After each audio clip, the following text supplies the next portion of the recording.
Assalamualaikum warahmatullahi wabarakatuh.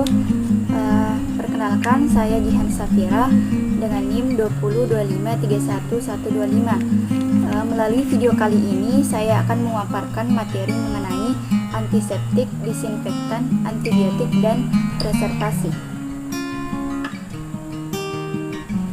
Baiklah, adapun pengertian dari antiseptik yaitu merupakan suatu zat kimia yang memiliki kerja untuk menghancurkan mikroorganisme tertentu ataupun menghambat kerjanya, sehingga dapat mencegah terjadinya suatu infeksi.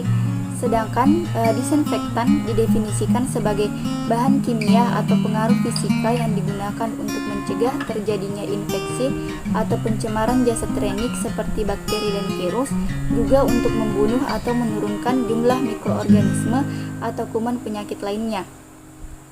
Disinfektan biasanya dijadikan bahan disinfeksi tangan, lantai, ruangan, peralatan, dan pakaian.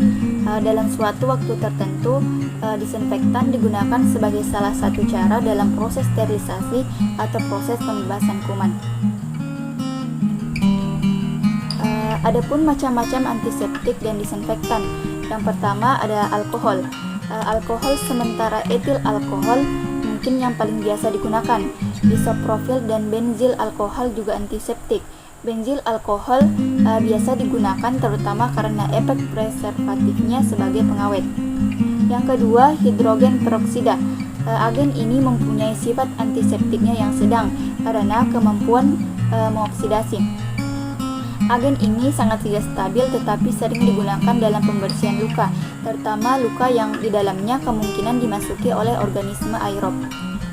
Selanjutnya adalah sabun dan deterjen. Sabun bertindak terutama sebagai agen anti permukaan, yaitu menurunkan tegangan permukaan. Efek mekanik ini penting karena bakteri bersama minyak dan partikel lain menjadi terjaring dalam sabun dan dibuang melalui suatu proses pencucian. Yang terakhir adalah antibiotik. Antibiotik ialah zat-zat yang dihasilkan oleh mikroorganisme, dan zat-zat itu dalam jumlah yang sedikit pun mempunyai daya penghambat kegiatan mikroorganisme lainnya. Adapun perbedaan antara antiseptik dan disinfektan. Antiseptik dapat dibedakan dengan disinfektan dari tempat kerjanya, di mana jika antiseptik digunakan pada sesuatu benda yang hidup, sedangkan disinfektan digunakan untuk benda yang mati. Antiseptik juga dapat dibedakan dengan antibiotik, di mana kerja dari antibiotik adalah spesifik dengan mikroorganisme tertentu dan antiseptik kerjanya lebih umum. Baiklah, kita masuk ke materi antibiotik.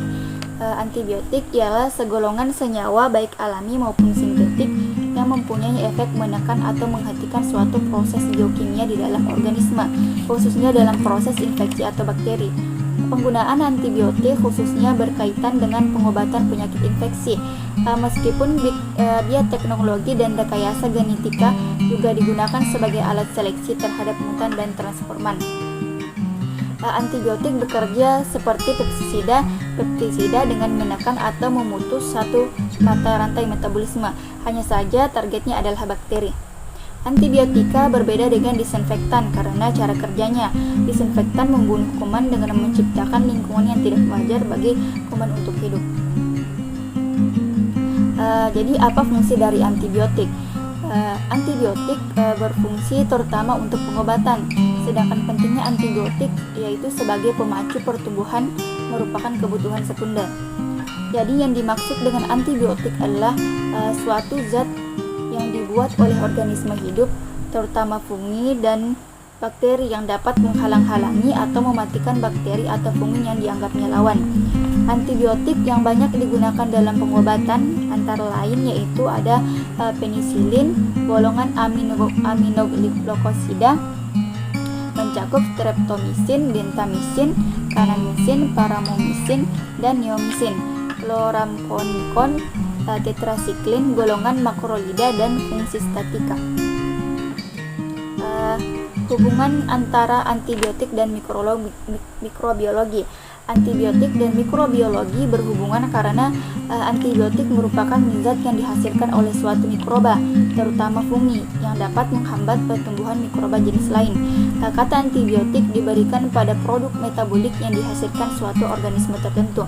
Dengan kata lain, antibiotik merupakan zat kimia yang dihasilkan oleh suatu mikroorganisme yang menghambat mikroorganisme itu sendiri. Baiklah, adapun materi selanjutnya mengenai preservasi. Preservatif atau zat pengawet merupakan suatu bahan yang ditambahkan dengan tujuan menghambat atau mencegah timbulnya mikroorganisme sehingga tidak terjadi proses penguraian atau pembusukan. Preservatif juga didefinisikan sebagai bahan kimia yang berfungsi untuk membantu mempertahankan bahan makanan dari serangan mikroba pembusuk, baik bakteri, ragi, jamur, dengan cara menghambat, mencegah, menghentikan proses pembusukan, fermentasi, pengasaman, atau kerusakan komponen lain dari suatu sediaan produk. Adapun teknik dari preservasi yaitu ada teknik pendinginan. Pendinginan atau pembekuan dilakukan untuk menurunkan suhu agar menghambat pertumbuhan mikroorganisme. Yang kedua adalah teknik pemanasan.